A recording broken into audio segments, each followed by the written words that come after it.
last time. If not, Heidi, I work with Lee Memorial Hospital.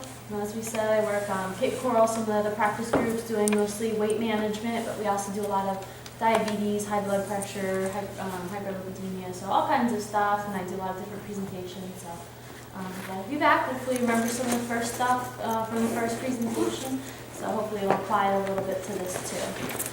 So pretty much we're going to talk a little bit about eating out, because that's an issue for a lot of people, even if it's not eating out in restaurants, eating on the go, that kind of thing. Clicker. Can you read this one? It should work if not, you can use the keyboard too. You can pull the keyboards or Okay. Okay. So to know what our goals are for eating out, we kind of have to review what our goals for healthy eating are. So basically, one of the biggest things you can do, especially eating out, is watching your portions. Especially restaurants, the portions have just really got out of control, and they're usually 2, 3, 4 times the amount we really actually need to eat. So getting that back in balance, trying to get all your different food groups in there. So even if you are eating out, you still want to make it a nutritious meal. So about 3 food groups per meal would be considered balanced. So you can definitely still try and do that while you're out. I'm trying to choose things that are lower in the saturated fat. That, if you remember from the first time, that's one of the bad fats. That's one of the ones that clogs our arteries and leads to can put us at higher risk for heart disease. So trying to cut back on those. Definitely sodium. Oh, that's a tough one eating out. Good luck. But we can always do better. But it's still probably going to be a lot higher than if we were to cook our own foods. But we can do better. But sodium, just know that it's going to be a little bit higher if you eat out. So just plan to drink a little more water and maybe exercise a little bit more. Trying to limit those refined sugars, so those added sugars, because that's put in a lot of stuff. So should I hit no? Yeah. yeah. Okay. Alright, and then kind of trying to still get our nutrient-dense foods. So the nutrient-dense foods are the ones, from the food groups that you're going to get benefit from. The calorie-dense foods are the ones that taste good, but you're not getting a whole heck of a lot out of them. So when you're ordering something or you're looking at something, kind of ask yourself, what am I getting out of this? Am I getting, a good source of protein? Am I getting some fiber? Am I getting my vitamins and minerals with the fruits and veggies? So kind of, weigh your odds a little bit there. Okay, so healthier choices are typically, like we said, lower in calories, sugar, fat, the bad fats mostly, cholesterol and sodium.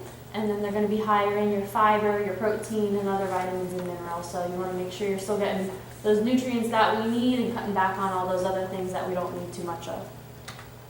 Okay, so kind of just thinking about just making simple changes, bulking up your meals with veggies, adding all those nice veggies, adding some nice color into your soups and pastas and that kind of thing can be an easy way to add some nutrition to your meal.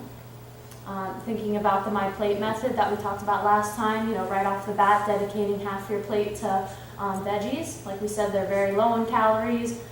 Usually they can't do too much to them. You can always get them without the butter. Ask them to use olive oil if you wanted something on them. Trying to keep the salt off. So right off the bat, dedicating half your plate to veggies, and then a quarter of your plate would be your starch, and a quarter plate would be your protein. So again, compared to the one on the left, about the same amount of food. It fills up the plate, but you're probably getting a lot more fat and calories and not as much as the fiber and the vitamins as you are on the right. Okay, and then just making some simple substitutions. So even though it's roughly around the same amount of calories, you get a whole heck of a lot more food, by choosing nutrient-dense foods. So getting the veggies in there, the fruits, a nice veggie soup helps fill you up. So probably a lot more filling on the right. And you just think you're eating a lot more, so it doesn't really seem like you're, on a diet or trying to be healthy, because you're getting a lot more. So, of course, once in a while we're going to go for the burger, and that's okay. But most of the time we want to try and get those nutrient-dense foods. Just same thing here with the pasta, and it looks even more appetizing with all those nice colors in there. So you're just getting a lot more. You're getting a lot more nutritional bang for your buck. Okay, so we all know the problem with eating out. A lot of extra calories added to our foods. So if we were to cook something at home, we can make it very nice and healthy. But when they cook it out there, out in the restaurant, they want it to taste delicious. They want you to crave more of it. So they're adding all this sodium and the fats and the, added sugars. So, they're adding a lot of extra calories to foods that we could do a lot better ourselves, healthy ourselves. drinking the calories. You know, a lot of times we don't order water, you know, we do the soda, we do the alcohol, those fancy drinks, that kind of thing. So drinking our calories can be a big issue when we're eating out. Not really knowing what all is in the food. You know, we can have a good idea, but you don't really know what they're cooking with, that kind of thing when, you know, unless you ask what they're using. Portions we already talked about. You know, it's cost effective to supersize, so it's so easy to say, oh yeah, for another however many cents, give me the big one. And then again, the calories, you know, even if they do have the nutrition facts labeled, it is just, you know, a rough estimate or guesstimate depending on who's cooking it, you know. So that person that day feels like putting a little bit of extra something in there, you know, that could be another 100, 200 calories. So even though you think you can count the calories, it's probably just, you know, it's not as accurate as it could be. So, you know, if you eat out a few times per week and you're going over a couple hundred because of the nutrition estimate is wrong, you know, over time that could be, you know, a pound of fat. So kind of thinking about it like that.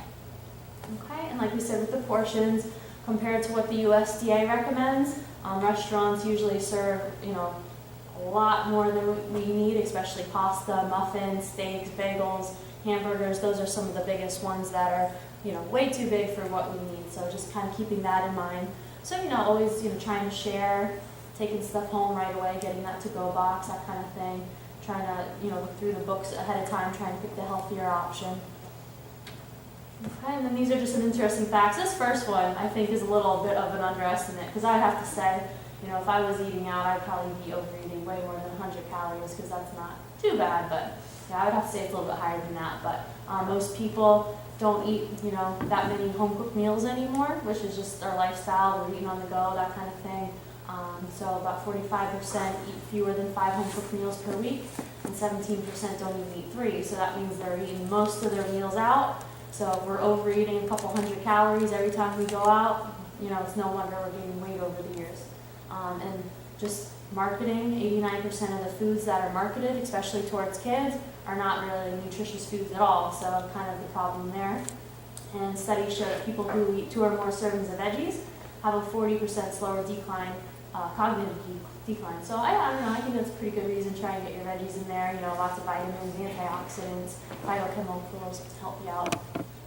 And that's just one of the benefits, so kind of thinking about that. All right, so we're not going to go through each one of these unless you want me to. But let's see, so which one would you think that is the highest calories on there? If you had to guess. The shake. Big Mac. Well, they're all high, but yeah, the shake actually has 560 calories. So that's, you know, say you got your shake with the Big Mac, you know, you're done. So just kind of keep in mind that they're super high. And then add whipped cream on it? Right, exactly. Done. Yeah, so the Big Mac was 540 calories, the small fry was 230 calories, which isn't necessarily that bad, but think that's just a side, you know, and you're also getting your drink with it, you're also getting your, you know, thing with it, maybe you get dessert, so, you know, a lot of calories right there. Let's see, what about this? Do you think the grilled chicken sandwich is better or the Caesar salad? Grilled chicken. Caesar salad. Okay, Caesar. Got it. And they're both kind of similar. The chicken sandwich has 350 calories, whereas a 4-ounce cheeseburger has 300 calories, so that's kind of surprising. This one isn't too bad, the salad, but a lot of those salads get really high with the dressing. So this one's saying it's only 220 calories, that's including the dressing. So that's not so bad. But some of the other ones we'll look at later are super high. So kind of keeping that in mind that the salad might not always be the best choice depending on what's all in it. Okay, and then, you know, that you can do a little bit better with some of the things, you know, if you do the sides, if you got the small chili and the potato total, that would be somewhere around 500 calories. So that's not too bad because at least you're getting some protein in there with the beans and everything like that. It's not too high in fat. So compared to just that cheeseburger is 550 calories. Okay, so here are some of the salads that are can be a culprit. So these salads, the first one is about 450 calories, and then the Cobb salad is about 650 calories. So I don't know, that doesn't seem very worth it to me for a salad if I was gonna eat out. So again, you gotta really watch what they're putting in it and what kind of dressing. You know, if you can find one that's mostly veggies and lean protein with a light dressing, you're probably okay. But when you start to get into the blue cheese and the bacon and the nuts and all that stuff, it gets Seeds high. on the salad bar. Yep. Yeah, I think just one tablespoon of pumpkin seeds is already 90 calories. And it's not that it's unhealthy, it's just if you're trying to watch your calories, it adds up really quick. Okay, and then Subway, we all kind of think Subway is a healthier option, but that can rack up just as much as anything else. That 6-inch tuna sub is 530 calories. The chicken ranch is 570 calories. So some of them can get high, but you can, oh my goodness gracious. Okay, there you go. But some of them are a little bit better. You can do the lean meats, mostly veggies, try and skip the cheese and the mayo. You can get that down to around 200, 300 calories. So you definitely can make some healthy substitutions. No surprise here that all these pasta dishes are over 1,000 calories. The breadstick, how much do you think one breadstick has in it? 150. Yep, 150. So and if you can stick to one, that's fine. But if like me, it's kind of hard to just eat one breadstick, especially if your food's taken a while. So kind of keep that in mind. The thing I found most surprising with the Olive Garden was the the salad. So a serving of salad with their dressing is 350 calories, and you don't really expect that because it doesn't really look like it's all that much in there, but I guess their dressing is high. But the minestrone soup is actually a decent choice. It's only 100 calories, so that might be something to start off your meal with. So usually if you start your meal off with a broth-based soup, yeah. So you can still do okay, like I said, if you kind of stick to the one portion of salad and one breadstick, not too bad. But when you start to get that refillable, bowl, and we don't, no surprise here that all this is really high. Even the kids' meal, I think, is 800 calories. Wow. Yeah, 842 for a poor little kids' meal. So not the best thing. How much is the blooming onion, just out of The curiosity? bloomin' onion, it has 6 servings, 258 calories per serving, so for the whole thing, 1,551 calories. Wow. But hopefully none of us would eat that whole thing. Yeah. So even the pork, I know sometimes we think pork is healthy, it's the other white meat, it's not really. That's 901 calories for that meal. So, but there are some better ones that you can get, the salmon and the veggies. You can get that down to 525 calories, which isn't too bad. The teriyaki fillets, high in sodium, but the calories aren't too bad, 600 for the whole meal. Salmon's high in calories. I'm sorry, what? Salmon? Salmon? Well, it's the salmon and the veggies. So they probably give you a nice piece. They probably give you at least 6 ounces of salmon. So, if you only 3 ounces of salmon, it might only be 200 calories, but since they give you a big piece. But when you're thinking about your meals, depending if you're trying to lose weight or not, for women 300 to 400, men maybe 500 to 600. And if you go out, of course, maybe account for a little bit more. So 500 calories for a meal out would be pretty good, if you could get it down to that. And that looks like some kind of creamy dill sauce too, to maybe dip it in. Oh yeah, so hopefully that's not Maybe included. that's Yeah. Yeah. Okay. And then these are just some, do we even have California beef? They did down by you, Coconut Point. Oh, okay, yeah, so again, just another example of how crazy these salads can get, 1,300 calories for a salad. No way, give me pizza or something. So they just give you some substitutions, so doing a half size with more of the lean meat, mostly protein, mostly veggies in there, you can get it down to 500 calories. So. And of course, all these things, like I said, are going to be super high in sodium, and that's just something you take when you're eating out, and you got to just account for that in the rest of your day. The fajitas, usually I think fajita is not too bad, but 1,400 calories, I guess, if you ate all the tortillas and everything, be high. So if you just got the steak with the side, you can probably get that down to 380 calories.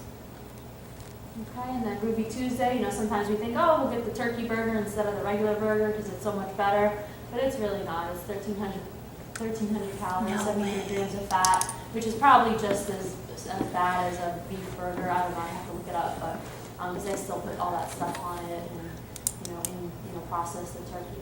So again, maybe Wash that's with white cheddar mashed potatoes, sounds good. right. Everyone's getting hungry around this time, right? This is a bad topic.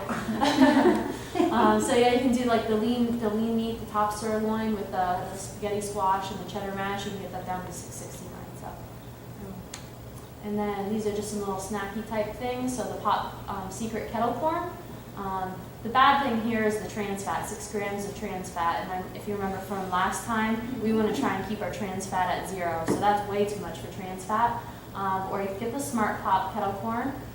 Yeah, it has a little bit more sodium, but to me that's worth it because I'm getting a lot less fat and no trans fat. So you gotta have to, weigh both the things there.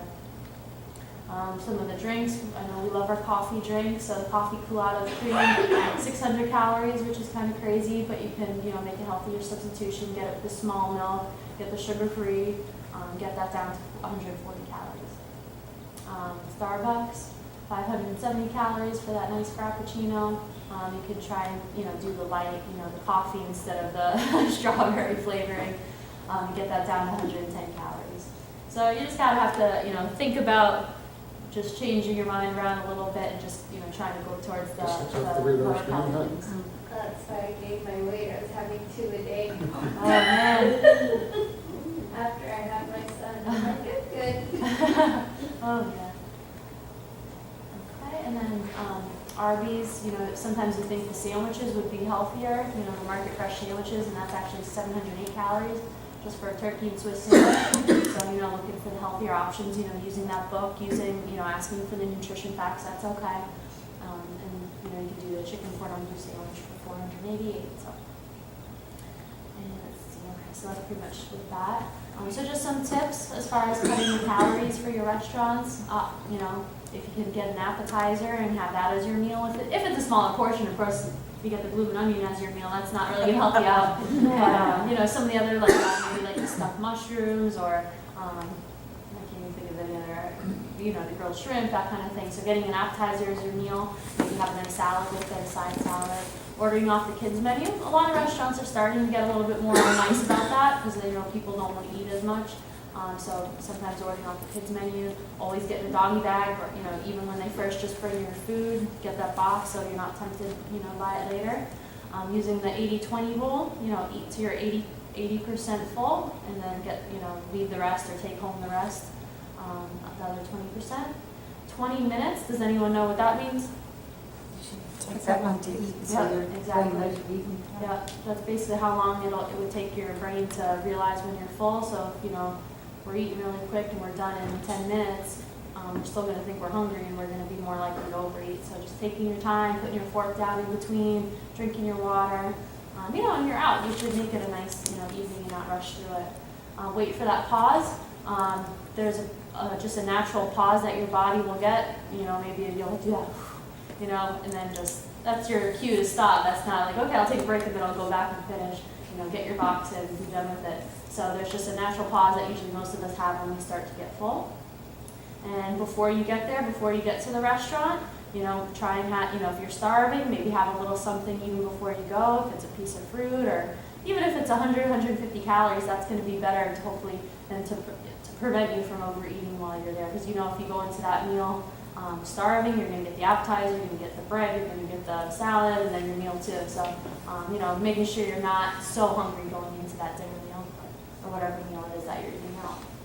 Okay, so a lot of these things, probably you already do. Get the red sauce instead of the white sauce. Get those dressings on the side, instead of putting the salad dressing on, dipping your fork in it and just using it that way, because then you just get a little bit with each bite. And usually you end up using it, maybe 100 calories less or so. Skipping the mayo, skipping the cheese, adding veggies wherever you can. If you can get double veggies or adding veggies to the sandwiches, anything you can do to just get more veggies in there to bulk it up.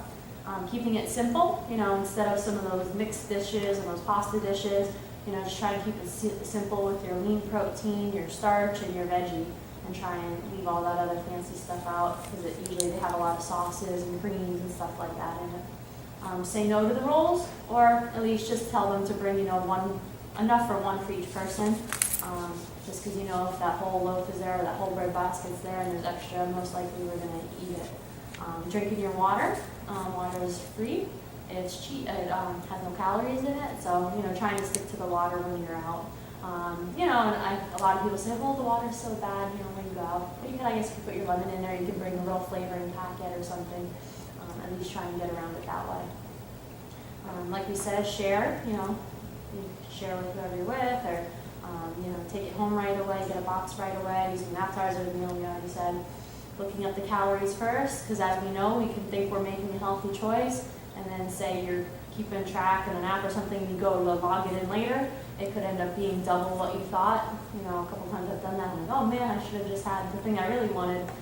So, kind of keeping an eye on those calories first, substituting your fries or your potatoes for a veggie.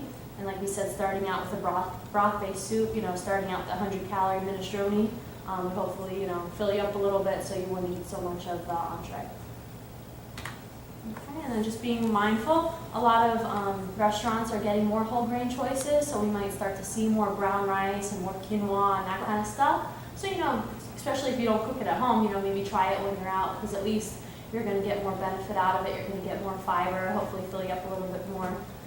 Try and get more veggies in there, extra veggies. They say if you order more than one veggie, you're more likely to eat more of it because there's more variety. So if you order a couple different veggies, that might help you, have more of that type. Getting fruit or like a fruit-based dessert instead of those heavy pies and things like that. Watching your beverages, like I said, try and just go with your water, and that frees up a couple of extra 100 calories you don't have to worry about. Especially because soda is getting super expensive too, $2.99 for a soda. That's a lot, when you're going out. And then trying to really watch the portion of the meat, because like you said with the salmon, 3 ounces of salmon is not very high in calories, but they usually give you, at least 6 ounces or something like that, especially with steaks. Steaks are one of the biggest ones that they give us huge portions of, so just being mindful of those things. Okay. And then just some tips for eating at work, because, a lot, we spend most of our time at work, so that's another big issue. Planning and packing, that's the best thing we know, because I don't know if you guys have a cafeteria here or anything, or if you order out. So, most of you maybe already plan and pack, so that's good. Making extra the night before, so it's all ready to go. Trying to bulk up with those veggies. This is just some safety stuff. I just put that in there. Using your ice packs or an insulated lunch bag. Trying not to eat at your desk, because that's the germiest spot we have. I'm guilty of it, so at least make sure it's clean before you're eating. So just some things to think about. And then just trying to keep snacks around. A lot of times I'm saved just because I have in my bag with my fruit and my granola bar. So instead of walking down to the cafeteria where I probably get a bad choice, that cookie or that candy, I have something there. I'm like, okay, I'll just have this. This is fine. So just keeping that stuff available, hopefully to prevent you from maybe getting something else that you don't really need. Okay. But canned food had a lot of sugar. It depends. If you get it in the heavy syrup, or but if you get it in 100% juice, not too bad. So better, still probably better than if you were to go get something else, candy bar or something like that. Okay. So again, just kind of things, just keep it on hand. Do you guys have a lunchroom fridge here? Mm-hmm. Okay. Yeah. So just keeping kind of standard stuff around for those emergencies. Okay. And then on the road, because a lot of times we're running around, we're getting stuck. At least having snacks, available to you, kind of like the emergency. So if you did get stuck out, you didn't have to be forced to go through the drive-through or 7-Eleven or something like that. And of course, all these things, like if you're hungry, you're like, man, I really don't want carrot sticks or whatever, but at least it would hopefully hold you over till you can get home and make a healthier choice. Okay. And then just some things, tips when you're shopping.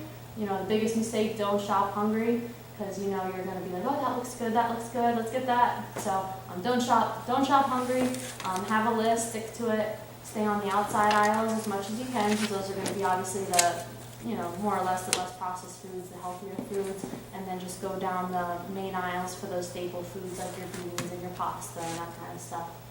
Trying to keep it simple, sticking to those staples, trying to shop out of the food groups, and try not to get so much of those packaged foods. And if you did need something, for a snack, making your own 100-calorie bags instead of buying it. Usually it's a lot cheaper to kind of portion your own things out in your little baggies or your Tupperware. So making your own pre-packaged snacks, and it's really easy just to grab and go, and you don't have to worry about how many calories, it's already portioned out. Okay. And then I don't know if this will work, but we'll see. So I guess you guys can kind of just shout it out as we go. Okay. So pretty much, you know, obviously we're just picking eat this or that, what you guys think is the healthy. Is there audio on this? I'm sorry? Is there audio on this? I think so, but I don't think that's necessary. Okay, so what do we want, meal 1 or meal 2? Meal 2. No. One? Really? Wow, I'm surprised about that one, actually. Yeah, because of the croissant. Yeah, but, so 360 compared to 560. See, that's why that book comes in handy, because most of us would have chose the wrong one, and we would have been mad at ourselves. I thought it was McDonald's. McDonald's, I thought it was Nick McMuffin. That's. Okay, so we want the Einstein or the Panera? Panera. Oh, let's see, what was the difference here? Reduced fat, wow, they both had reduced fat. Oh, it's not too much of a big difference, it's only 40 calories, so that one was not too bad. Had a little bit less sodium in it. Oh, it had less saturated fat. So the fat was the difference in that one. Okay. Dunkin' Donuts or Krispy Kreme? Oops. Dunkin' Donuts? Yay!